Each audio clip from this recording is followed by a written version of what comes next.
O Ministério da Cultura voltou e com ele a maior instância de participação social e diálogo de gestores e trabalhadores do setor. Com o tema central Democracia e Direito à Cultura, a 4ª Conferência Nacional ocorreu entre os dias 4 e 8 de março em Brasília. Para falar sobre o evento e sobre a promoção de políticas públicas culturais, o Espaço Livre de hoje recebe o titular da pasta aqui em Novo Hamburgo, Ralph Cardoso, e a artista e pesquisadora Denise Azeredo. Denise é dançarina e coreógrafa, graduada em dança e mestra em processos e manifestações culturais. É também parecerista do Ministério da Cultura e avaliadora de projetos em diversos estados.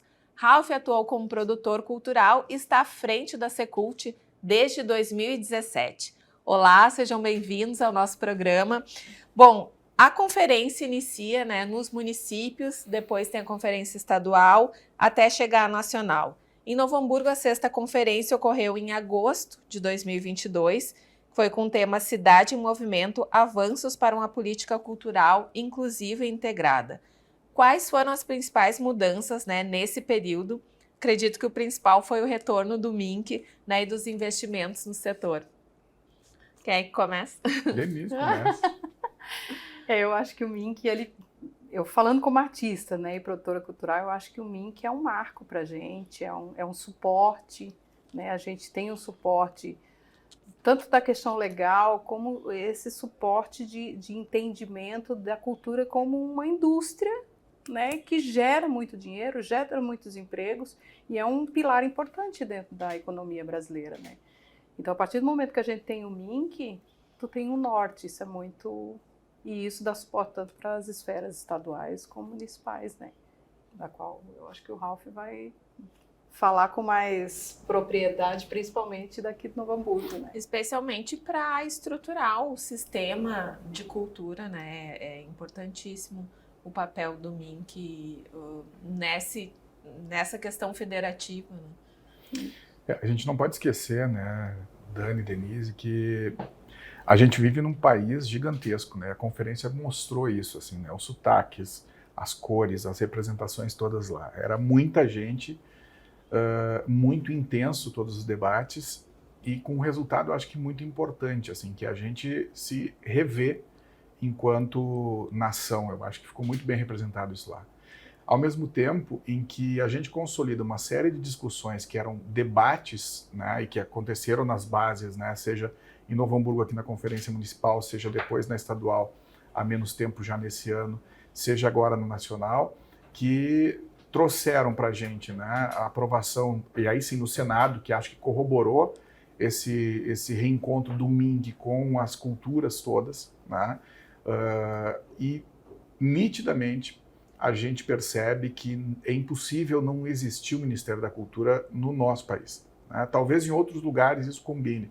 No Brasil, não. A gente é feito de dança, a gente é feito de música, a gente é feito de teatro, a gente é vivo demais para não ter uma condução e não ter uma orientação para que essas atividades que acontecem na economia e na arte, juntando esse ambiente cultural, elas tenham a possibilidade de fruir, de ter uma capilaridade maior. E isso ficou bastante evidente quando a gente consegue conquistar o Sistema Nacional de Cultura, com essa aprovação do Senado, se comparar com o Sistema Único da Saúde, por exemplo, em que cada estrutura tem a sua responsabilidade, ou mesmo pensar num sistema de educação que para nós é mais nítido e mais fácil de perceber. Ninguém tem dúvida que a escola infantil e que o ensino até o 9º ano, o ensino fundamental, é majoritariamente responsabilidade dos municípios. Tanto que a gente não tem uma escola de ensino médio municipal em Novo Hamburgo. Poderia, mas não é uma obrigação primeira. Com isso, não existe um sombreamento entre os financiamentos e as regras para cada lugar. Na cultura, isso sempre foi muito confuso. Primeiro, porque não existe um financiamento da mesma forma que se financia a educação, a segurança, a saúde e aí por diante. Então, o recurso é muito pequeno. Segundo, que se esse recurso que é destinado à cultura não houver uma correlação com os estados e municípios, é muito possível que esse dinheiro não chegue na ponta, no agente cultural, no artista, nos espaços culturais, de uma maneira a ser mais bem aproveitado, né? E muitas vezes pode chegar, se não existe essa comunicação, se não existe um sistema conversando, ele pode chegar às mesmas bases que receberam outros recursos, deixando outras estruturas de fora, né? Então, conversar enquanto sistema, conversar enquanto organização social, institucional e governo, né, é fundamental. Mas, para além disso, acho que a gente construiu um processo, e aí falando também de Novo Hamburgo, de diálogo muito importante, né? Vem havido muito debate, né? Acho que a gente consegue fazer isso, primeiro, em função da pandemia, né? O setor cultural conseguiu se organizar de uma maneira muito solidária, muito sofrida, obviamente, né? Mas muito solidária e muito inteligente. Conquista uma política pública que era lá atrás a Lei Aldir Blanc, que virou um programa nacional, né? Perene, dura os próximos 5 anos, mas conquista, a partir da sua organização, uma forma de financiar, né, um momento em que a maior parte dos artistas e os fazedores de cultura não tinham qualquer renda, né? Então a cultura soube se organizar, soube demandar e soube articular uma forma de financiar. Para aquele momento, foi fundamental que os municípios articulassem e localizassem os artistas para que essa distribuição de recursos chegasse na ponta. A gente aprendeu um modelo muito interessante de fazer, né, que é ter o recurso e destinar ele de maneira adequada com essa escuta local, que é fundamental que aconteça, né? Então aqui nós tivemos, num primeiro momento, lá na Aldir Blanc, foram mais de 11 encontros, né?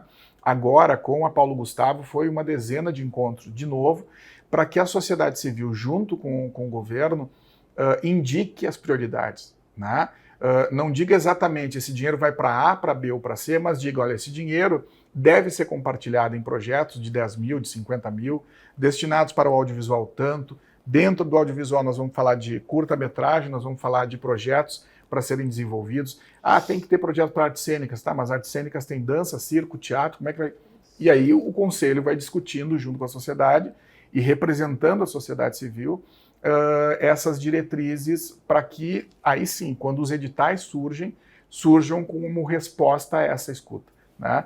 E eu acho que é um processo, assim, irreversível. A gente aprendeu desse jeito e gostou muito desse jeito, a gente enquanto sociedade ou mesmo enquanto governo, né? Porque isso cria uma condução que, bom, se eu andar por aqui dá certo, né? Tem as suas variáveis? Tem, mas isso aqui é fundamental, né? É um processo democrático e isto foi muito presente dentro da Conferência Nacional, né, Denise? Sim. Os debates foram muito intensos, muito intensos, né?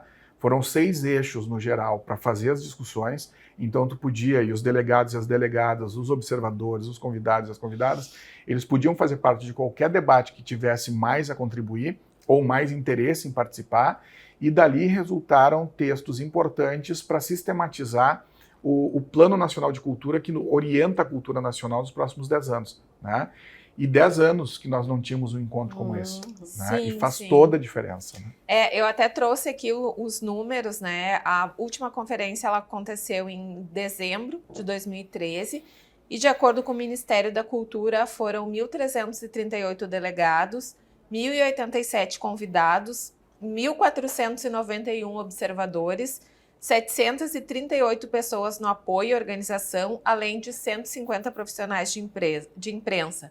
Ou seja, quase 5.000 pessoas reunidas ali no Centro de Convenções Ulisses Guimarães, né? Vocês já falaram um pouco, mas qual a avaliação de vocês e a importância de estar todos esses agentes culturais reunidos, a imprensa também poder acompanhar esses debates? Eu acho que tem algumas questões que, como o Ralf colocou, dessa preparatória que antecedeu a Conferência Nacional, eu acho que veio, depois da pandemia, muita gente ainda engasgada e sufocada com esse momento que a gente viveu.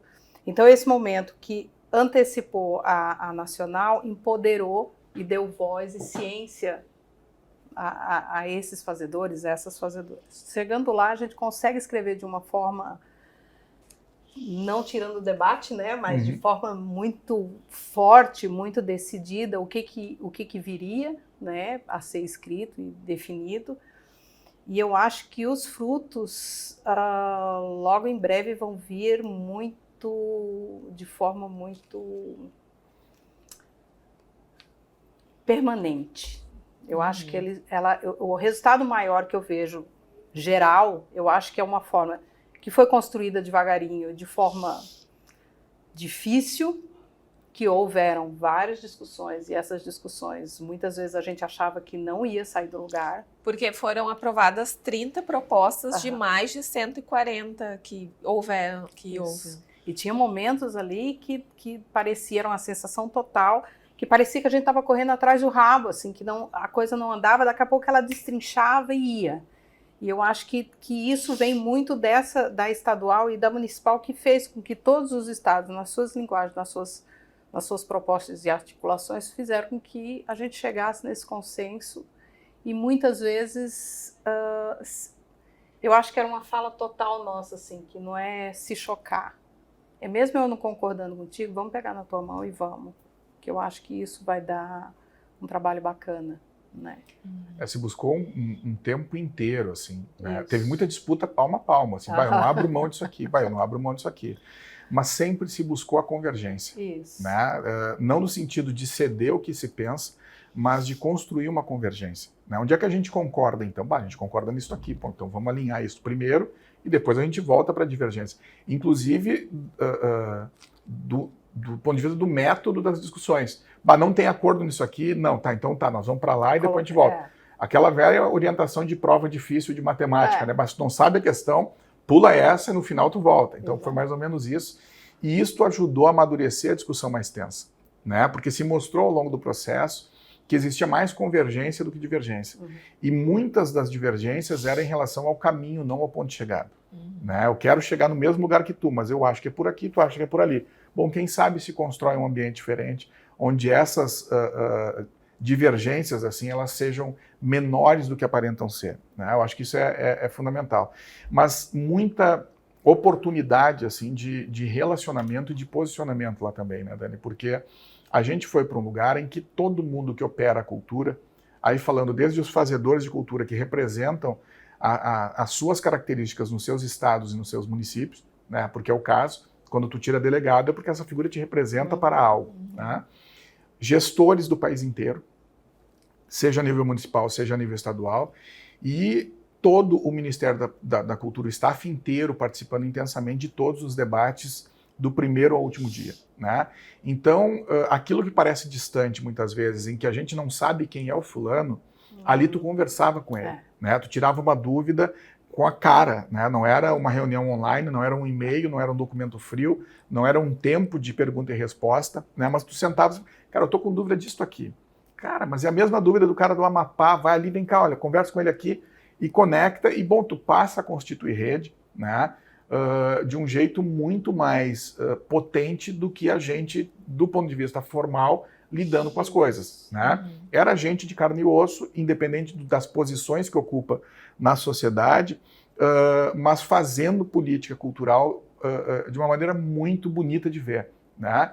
E, obviamente, não saiu tudo que todo mundo queria, né? Mas saiu algo que a Maria Marighella, que é uma figuraça fora do comum, né? Ela é presidente da Funarte, numa agenda que constitui lá a Frente Nacional de Dirigentes de Cultura das Capitais e Municípios Associados, que Novo Hamburgo faz parte, né? A gente nós tivemos lá duas agendas em paralelo à agenda oficial ali da conferência. Uma delas foi com a Funarte, e ela traz uma fala que para mim é emblemática.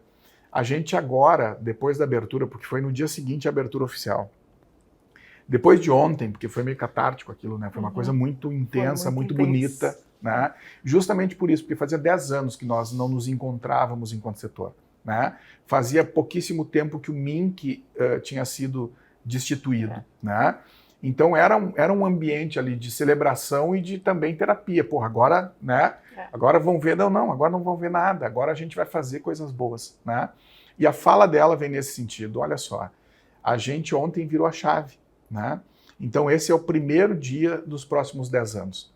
Porque quando a gente fala de um plano nacional de cultura, a gente está falando de planos decenais, né?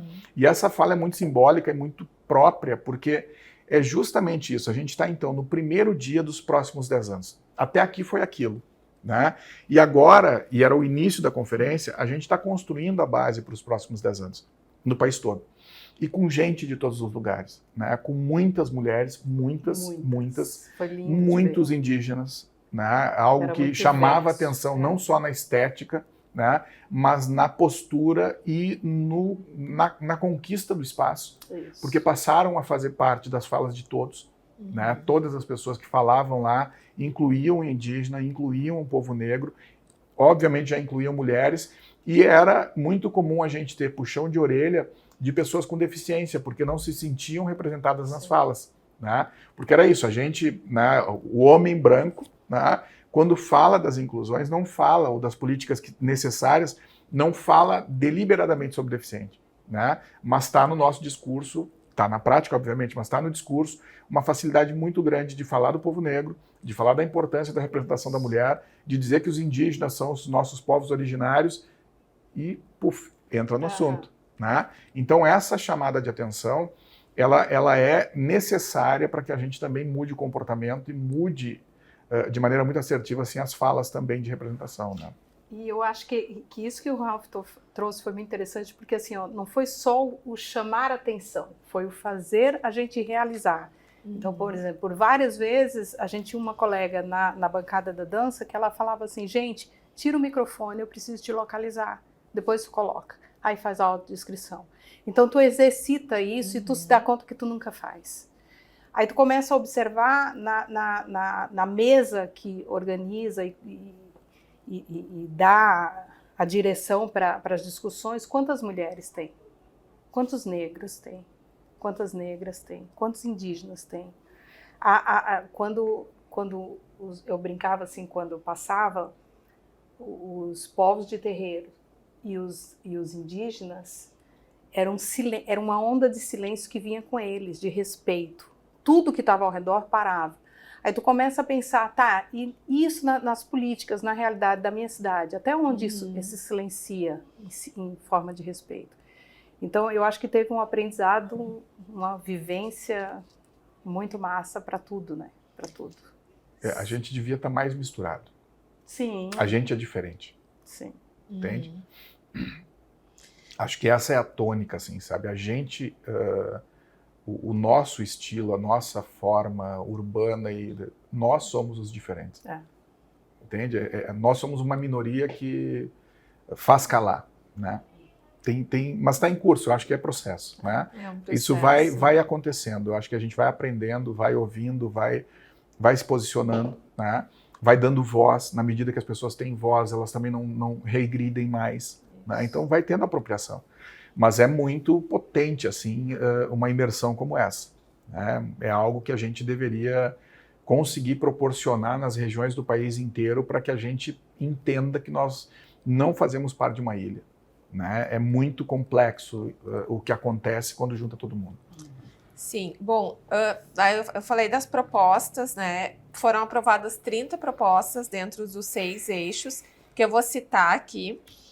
Institucionalização, marcos legais e Sistema Nacional de Cultura, democratização do acesso à cultura e participação social, identidade, patrimônio e memória, diversidade cultural e transversalidade de gênero, raça e acessibilidade na política cultural, economia criativa, trabalho, renda e sustentabilidade e direito às artes e linguagens digitais. Esses foram os 6 eixos debatidos na conferência e entre as propostas aprovadas nós temos a ampliação da Política Nacional Cultura Viva, reestruturação do Conselho Nacional de Políticas Culturais, criação do Sistema Nacional de Patrimônio, entre muitas outras. Quais dessas 30 propostas vocês consideram que são extremamente relevantes para Novo Hamburgo? Eu vou levar minha bandeira de sempre, o Ralph já sabe até qual é, que é a cultura viva. Né? Eu acho que a cultura viva faz com que tu chegue na ponta. Né? É uma política pública dos pontos de cultura. Isso, o João Pontes uma vez falou uma coisa muito interessante. Os pontos de cultura são como, para o Ministério da Cultura, como os postos de saúde são para o Ministério da Saúde, como as escolas são para o Ministério da Educação. Então, por muitas vezes eu não consegui entender, como eu tenho uma transição muito para fora do estado, então muitas vezes eu não consegui entender como é que é a engrenagem do ponto de cultura e da Lei Cultura Viva aqui no Rio Grande do Sul. Existe uma sistemática diferenciada e que eu venho lutando contra, e eu acho que a gente tem muito a ganhar nisso. Então eu acho que, para mim, essa foi a cereja do bolo, né? Eu acho que a lei da cultura viva para mim é primordial. Eu não sei se tem como a gente conduzir assim, né? Das 30, qual é a mais importante? Não, né? quais? Mas mesmo assim, né? Porque as 30 saíram de mais de 100. Isso. Né? E essas 100 foram as que ecoaram lá dentro, porque as discussões eram muito maiores do que essas propostas. Né?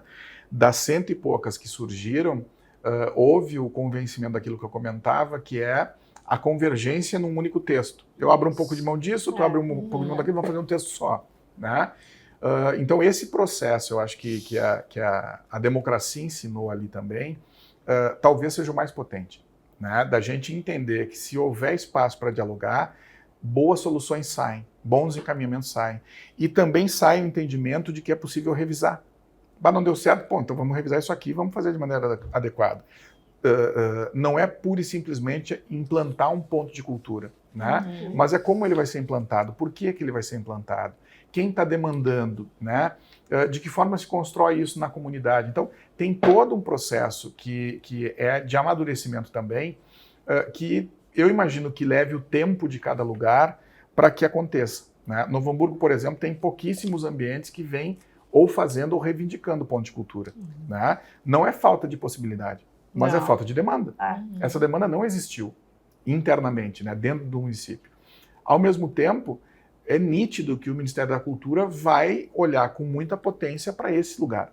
Bom, nós vamos ficar aqui esperando acontecer. Olha, quem sabe a sociedade civil se organiza para isto, porque vai acontecer, independentemente da gestão municipal. Né? Ao mesmo tempo, adianta acreditar hoje que a política de fomento do Ministério da Cultura vai ser à margem do poder público local? Acho muito improvável. Então, não é descolar das políticas públicas locais ou da administração municipal, porque por aqui tu pode ter o Cultura Viva, que, independentemente do gestor, vai acontecer. Ao mesmo tempo, a regra que estabelece, por exemplo, o programa Aldir Blanc, não vai acontecer por fora das prefeituras municipais. Vai ser por dentro das prefeituras municipais, porque vai ser o repasse de fundo a fundo, como já foi. Então, não pode descolar da discussão com o Conselho Municipal de Cultura, com a estrutura de gestão da cultura da cidade, seja ela uma direção de cultura, uma diretoria de cultura, como é o caso de alguns municípios da região, ou secretarias, como é o caso de Novo Hamburgo, São Leopoldo e outras cidades, não pode também ficar descolado disto, porque vai ser por ali que vai se definir parte do financiamento. Né? E isto é fundamental para que a gente consiga não só falar de financiamento, mas falar de prioridades em relação ao que financiar. Né? Por que é mais importante a gente trabalhar, e aí fazer uma caricatura da coisa, né? Trabalhar com dança e não com o teatro? Bom, não sou eu a decidir, né? Não é a Denise a decidir, mas a gente vai ter que conversar e ela tem legitimidade para dizer, não, para mim é a dança 100%. É uma escolha, pode ser. E ela pode convencer a todo mundo ali, de fato, isso é estratégico para a gente, né? Mas a gente pode também entender que, mas se for só dança, a gente mata o resto. Por isso, né, que é fundamental também o fortalecimento das setoriais dentro dos conselhos de cultura, né, municipais. E aí, porque daí passa a ter essa disputa interna também, né, entre as áreas, que é saudável. Eu acho que nos diálogos isso tem sido muito bacana, né, Ralf? Assim, tem dado e tem potencializado essa turma, tem chamado a comunidade artística para se encontrar, se reconhecer e trocar essa ideia, né? É uma coisa que não dá para a gente falar em processo democrático em Novo Hamburgo e não falar do Alex Lassakoski, né? Porque é uma figura daquelas, assim, é o nosso diretor de cultura. É ele que lidera a equipe ali, mas Flávia, enfim, tem uma turma muito boa, muito que entrega, né? Mas que fundamentalmente escuta. Né? Então, a partir do entendimento que a gente teve na secretaria, a gente constituiu algo que são os diálogos culturais, né? E que convida as pessoas para discutir.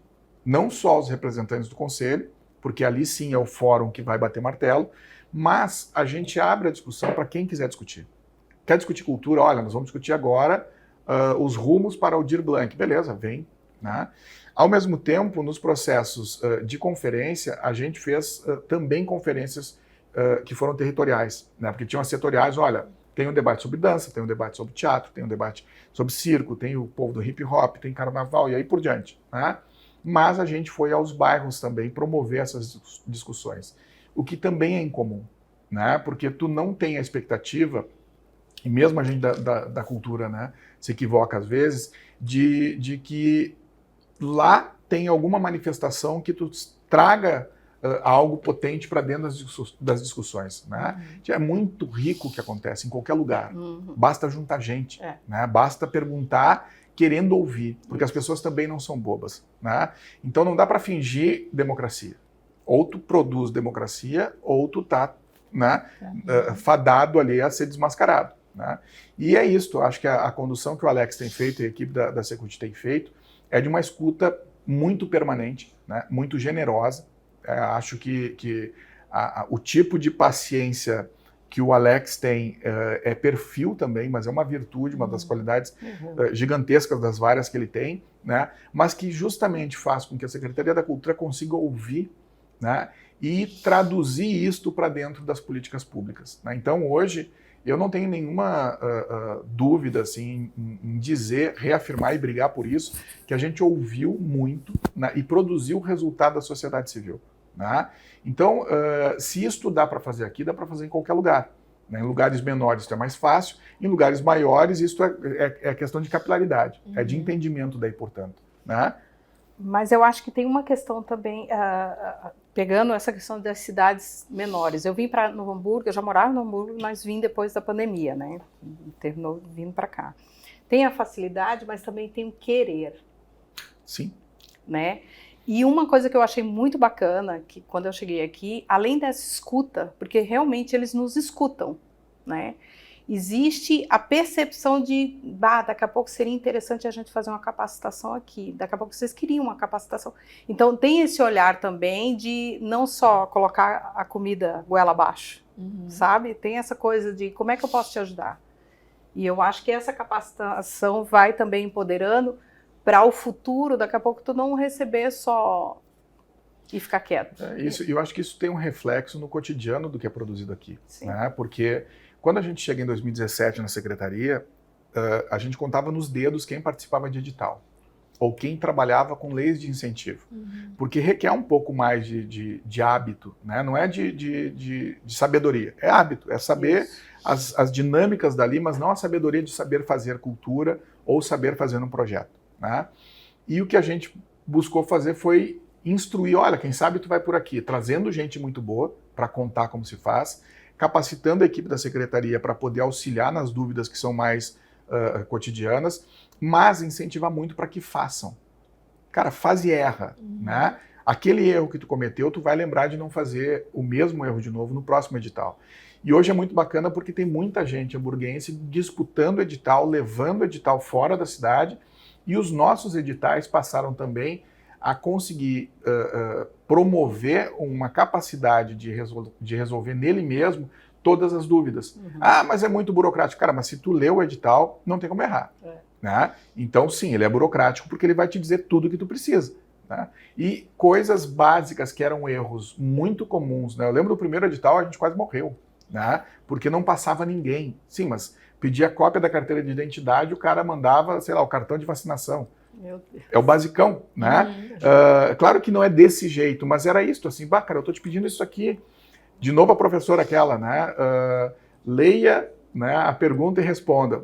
Tu não vai responder sem ler ela inteira. A gente respondia lendo a metade, mas tu não prestou atenção. Não prestou atenção. Né? E isto ao mesmo tempo em que é uma condição, porque é uma regra do jogo, faz com que quando tu perde a desconfiança de que o outro está fazendo uma armadilha, né? E é muito comum a gente olhar para o poder público, esse cara de fato ele está armando um arapuca, ele não quer fazer. Né? Quando isso se desmancha, eu acho que a gente conseguiu dissolver isso justamente pelo método, a escuta, né? O acolhimento, a disposição da equipe, as pessoas passaram a perceber, bom, não tem sacanagem.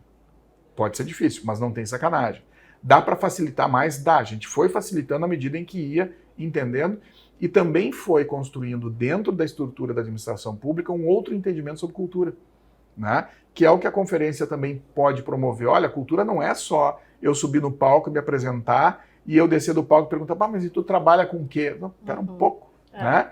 Então, tu tem estruturas jurídicas na prefeitura, contábeis na prefeitura, que não tinham o hábito de lidar com cultura, né? E isto foi fundamental da gente, ao longo dos últimos 8 anos, praticamente, poder ir explicando e trazendo referências, trazendo exemplos, trazendo informações que não são comuns na administração pública como um todo.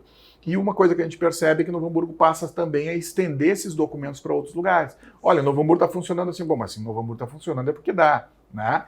E não é nem de perto assim, isso envaidece, né? Isso nos alegra ali porque, pô, tá funcionando, sabe? Dá para funcionar em outros lugares. É copia e cola, não tem problema nenhum, entende? Copia e cola e leva. E eu acho que é importante desse processo também, a gente fez os 2 últimos programas, que foram os 2 primeiros dessa temporada, foram sobre o carnaval e com as escolas de samba aqui de Novo Hamburgo, que estão já num processo de fazer projetos, protegidos ganhando projeto estadual, né? E também, né, dessas entidades buscarem profissionais que escrevam projetos. Então, acho que isso cria uma cadeia, né, de produtores, de agentes, das entidades, entender a importância, né, da profissionalização. Eu acho que isso é bem relevante, também esses recursos que estão vindo para o município através desses projetos, né? O Ralph citou no início da nossa conversa o projeto que foi aprovado no Senado, né, que cria o marco regulatório da cultura dentro do Sistema Nacional.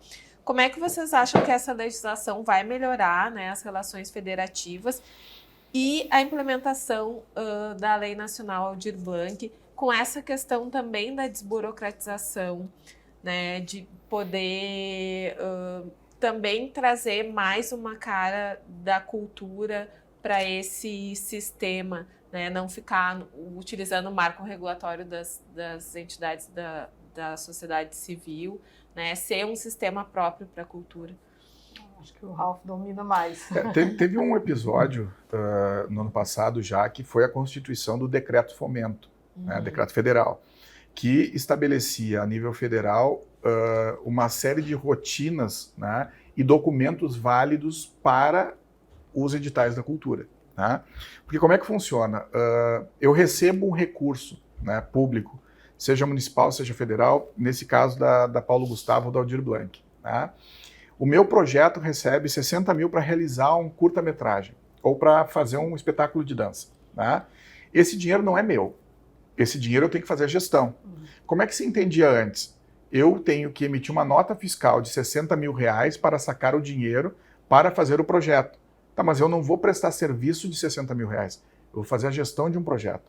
Com esses 60 mil, eu vou contratar os agentes culturais que vão trabalhar no projeto. Eles emitem nota fiscal. Isso foi uma questão muito debatida. Muito, porque é difícil de entender, né? Mas eu vou emitir uma nota de 60 mil, mas eu vou trabalhar para 8 mil, para 3 mil, para 12 mil, e vou emitir outra nota de novo, né? Então, esses entendimentos, eu acho que eles eram dúbios, né? Em relação a por onde andar, porque não tinha, de fato, uma segurança jurídica. Ainda falta, né? Porque o decreto federal fez com que aqui em Novo Hamburgo, por exemplo, a gente espelhasse um decreto municipal para justamente trazer mais segurança jurídica para os operadores administrativos aqui da cidade, né? E isso facilitou o entendimento na Secretaria da Fazenda, na Procuradoria do município. Tipo, a gente passa a ter uma referência explícita sobre a regra do jogo antes de jogar, né? E isto sim faz com que na ponta, né, aquilo que se chamava de burocracia fique mais palatável. A burocracia segue acontecendo, mas eu não me sinto mais lesado. Opa, então tá, não estão me logrando, fazendo que eu perca lá 10, 12% da nota fiscal. A burocracia é necessária nas relações com o poder público. Sim. Porque é o controle social. Como é que o Conselho Municipal de Cultura vai fazer o controle, a fiscalização, a Câmara de Vereadores, o Tribunal de Contas, se não houver o regramento, né? Então isso tudo é um processo. E com o marco que vem a partir de agora, né, aprovado no Senado, a gente vai ter justamente um documento legal que norteia melhor isto, mas vai fazer justamente com que a gente não desperdice recurso e energia sobre o que é responsabilidade de outro ente federado. Né? Então, na saúde, por exemplo, né, tu tem uma divisão mais explícita sobre qual é a obrigação do município, né? Atenção básica, beleza. Alta complexidade, é só o município que faz, quem remunera, como remunera. Bom, na saúde tu tem isso dito.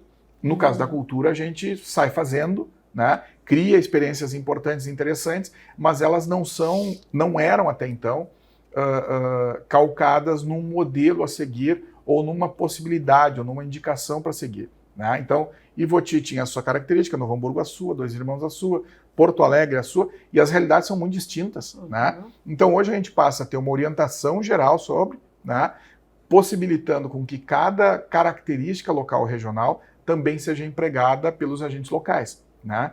Mas, fundamentalmente, o que traz a referência hoje jurídica para a área da cultura é a participação social. Né? Essa é a tônica de qualquer processo. Não tem como, está na lei da política que virou programa, né, da Aldir Blanc, e estava na articulação também da Paulo Gustavo, as escutas obrigatórias. Qualquer prefeitura ou estado que fosse utilizar recursos da Paulo Gustavo tinha que ter feito a escuta. Né? E a escuta tinha que valer. Né? Não é fazer uma ata dizendo que foi feito tal coisa e vai lá pinta de amarelo. Não. Se a ata diz que era azul, é azul. Se a ata diz que é amarelo. E é isto que tu vai passar a operar. Né? Denise, como avaliadora, né, além de questões fundamentais e obrigatórias como acessibilidade, as contrapartidas, quais são os requisitos para um bom projeto cultural? Eu acho que isso é uma coisa que é engraçado. O pessoal normalmente me pergunta isso e eu sempre dou a mesma resposta, assim, que se tu lê o teu projeto para uma pessoa leiga ou para uma criança de 10 anos e ela entendeu o que é, teu projeto vai passar, teu projeto tá bom. Uma coisa que tem se discutido muito e foi discutido em várias salas durante a conferência foi a acessibilidade. Então, a gente usa uma expressão do letrado, o projeto foi escrito por um letrado. Tem vários projetos que chegam a mim de pessoas que nitidamente não são letradas. Dá vontade de pegar um avião e ir lá conhecer. Em compensação, tem agências conhecidíssimas que escrevem e chega a ser chato o projeto. Então, eu acho que a questão da acessibilidade é o ponto principal que a gente tem que se preocupar. Né? O que esse projeto oferece, a quem ele alcança, né? O que ele vai dar em troca à sociedade, o que ele vai ficar permanente. Eu acho que se tu alcança isso daqui, fora o valor cultural, que isso é uma discussão bem grande e que por muitas vezes também a gente teve lá essa discussão, o que é o valor cultural, né? Dentro de um país continental. Né? Então, esse é um assunto que é meio delicado. Mas eu acho que é isso, eu acho que tu tem que escrever algo que seja coeso, né? E que seja entendível. Muitas vezes tu escreve um troço que é um Frankenstein. E que seja possível de fazer, seja possível. Tanto a questão financeira como a questão de fazer mesmo, da realidade daquele espaço. Não adianta também tu criar... Eu já peguei um projeto uma vez que era para uma biblioteca de acessibilidade, o nome era Biblioteca Acessível, e era dentro de um porão com uma escada.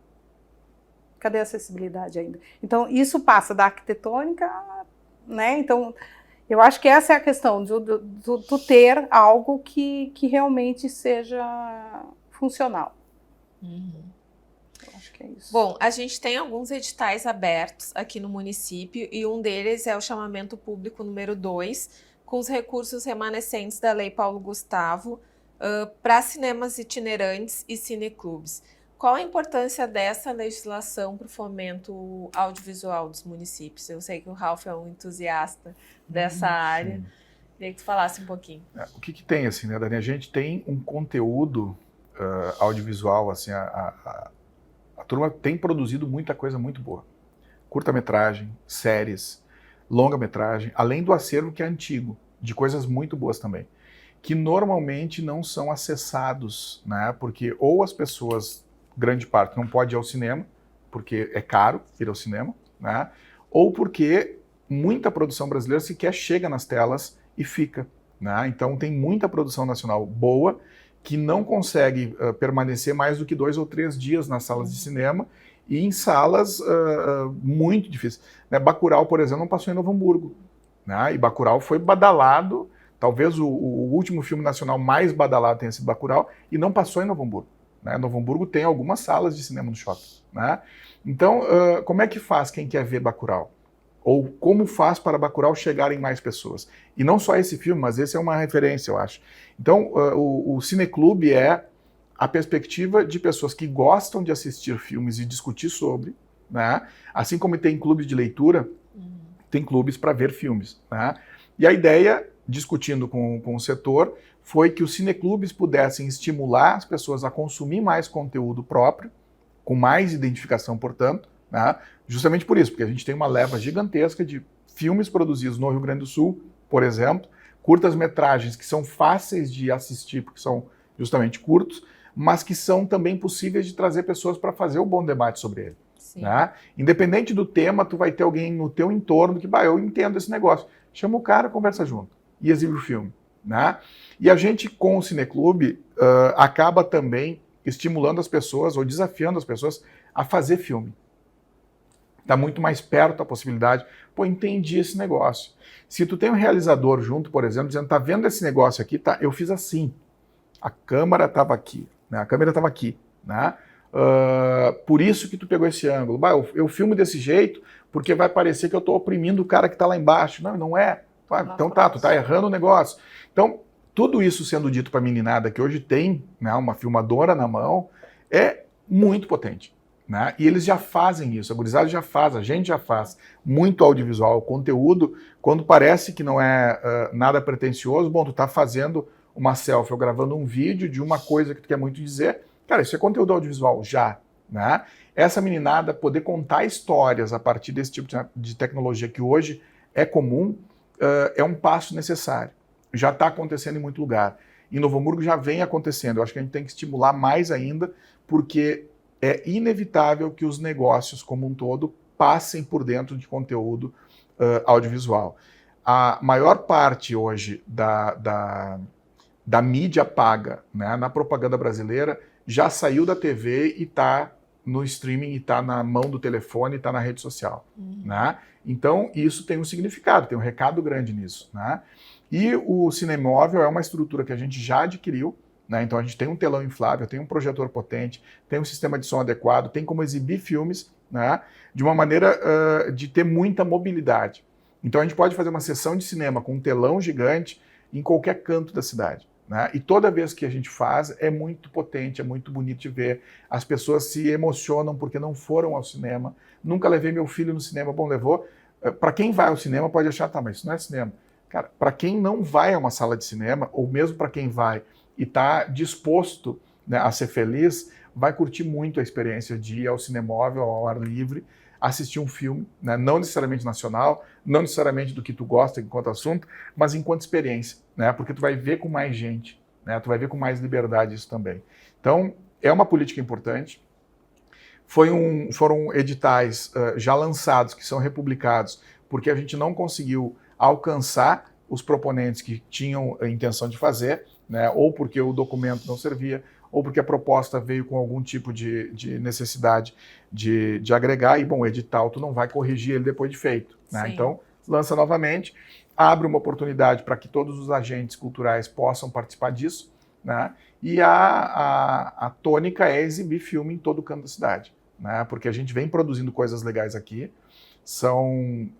desde 2016, a gente deve ter em torno de 15 curtas-metragens já produzidos, 3 longas-metragens, 10 pilotos de série, um festival de pilotos de série já aconteceu na cidade, então tem muita coisa bacana acontecendo.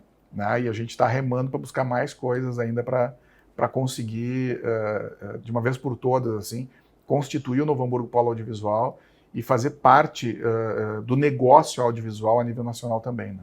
Eu acho que muita gente que não percebe que são ações complexas, mas trazendo para o simples é acessibilidade cultural, isso.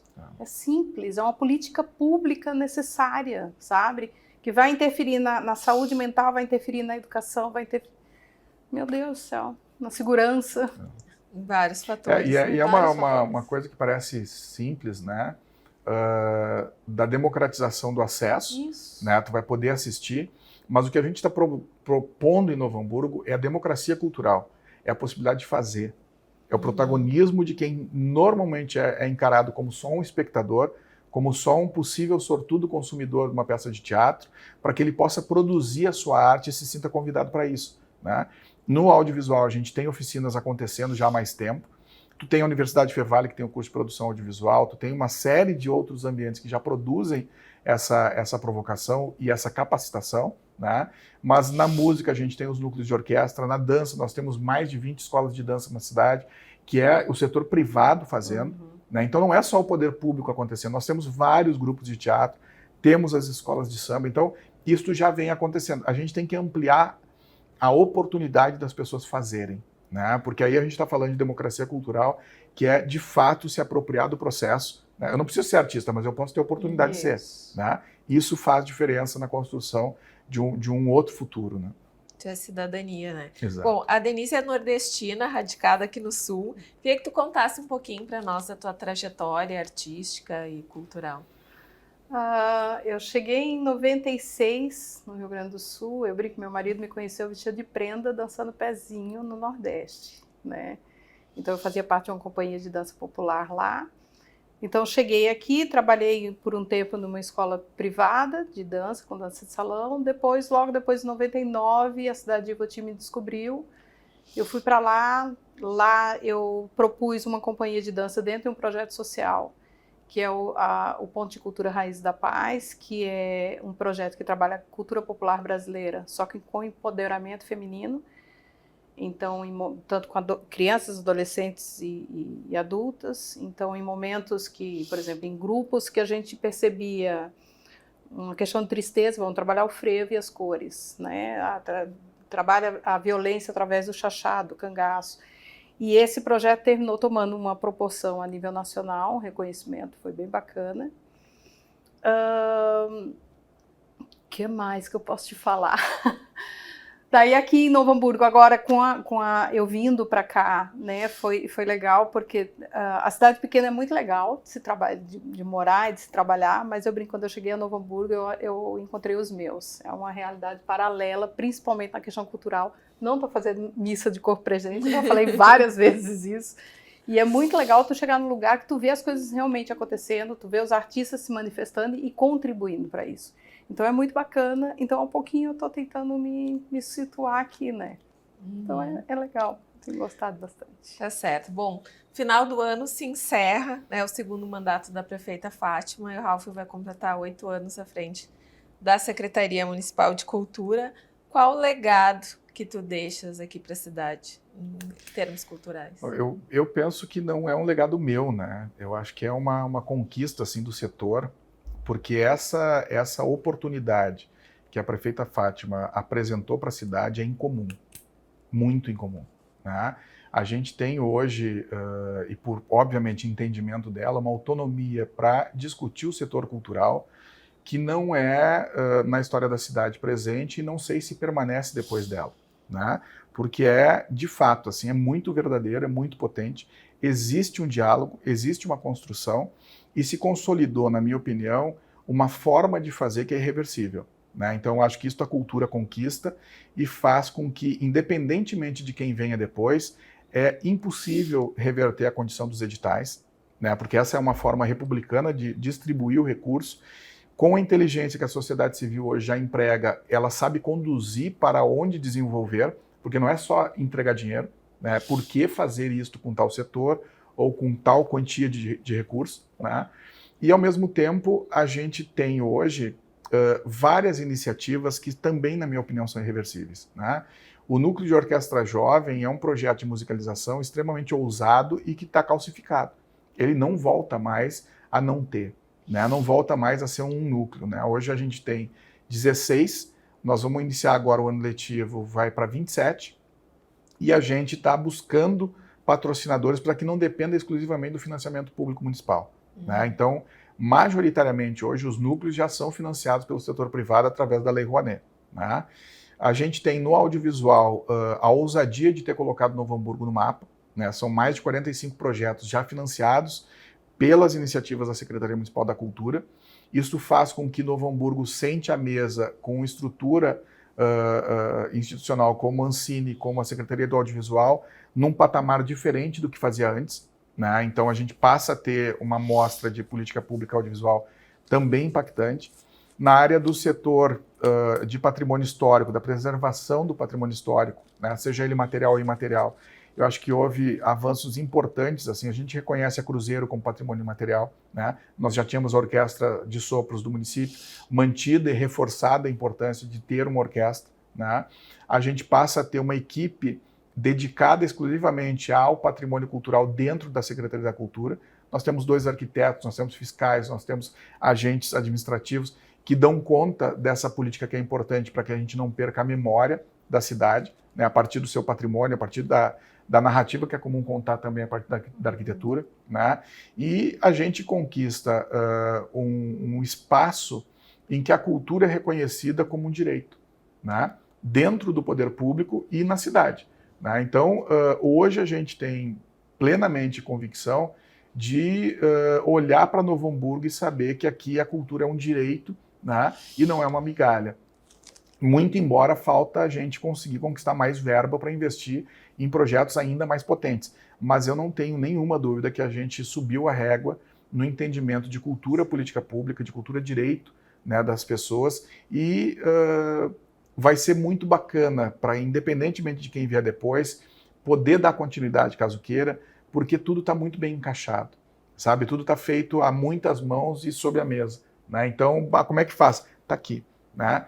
Tem uma preocupação grande também de nós termos cada vez mais servidores efetivos, né, concursados no quadro da Secretaria, para que essa memória não se perca, além dos registros e dos documentos, mas a forma de fazer, né, alguns atalhos que a prática ensina, a gente também está buscando estabelecer e quer fortalecer cada vez mais a sociedade civil para que ela assuma a responsabilidade ainda maior de conduzir a política cultural, né, da cidade, e não fazer artístico, porque isso sabem, né, de cor, salteado e sobrando, né, que é algo, inclusive, uma habilidade que a gente não tem lá, né?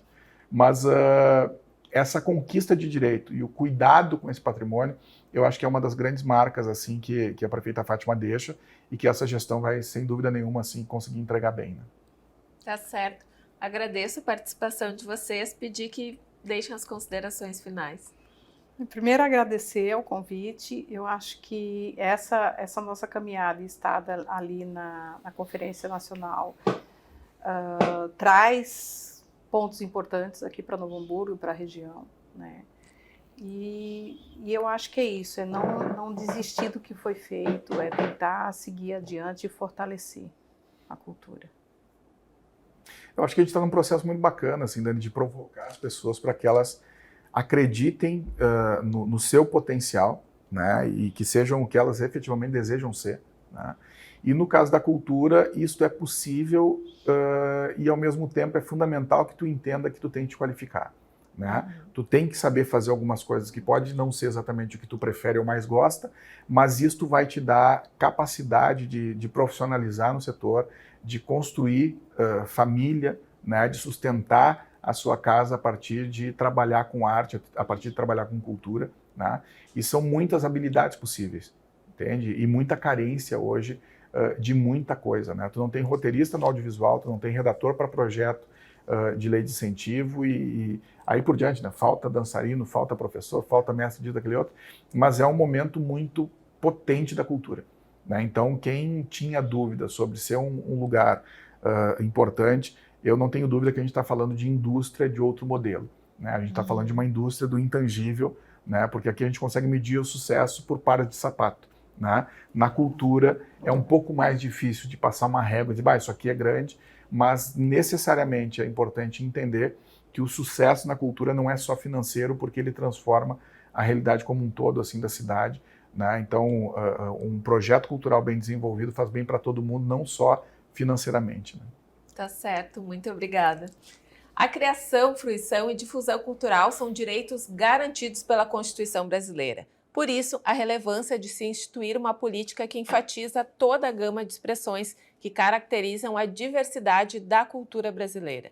Nada melhor do que essas ações sejam debatidas pelos agentes e pactuada pela sociedade civil e gestores em instâncias como as conferências municipais, estadual e nacional, e depois ratificadas pelas casas legislativas para se tornarem políticas de Estado e não de governo. O Espaço Livre de hoje recebeu o secretário Ralph Cardoso e a artista e avaliadora de projetos culturais Denise Azeredo para falar sobre a 4ª Conferência Nacional de Cultura e Políticas Públicas para o setor. Você pode assistir a este e outros programas no nosso canal do YouTube e enviar sugestões de pauta também pelos nossos canais de comunicação. No próximo programa estaremos de volta falando sobre cultura, educação, cidadania e sustentabilidade. Até lá!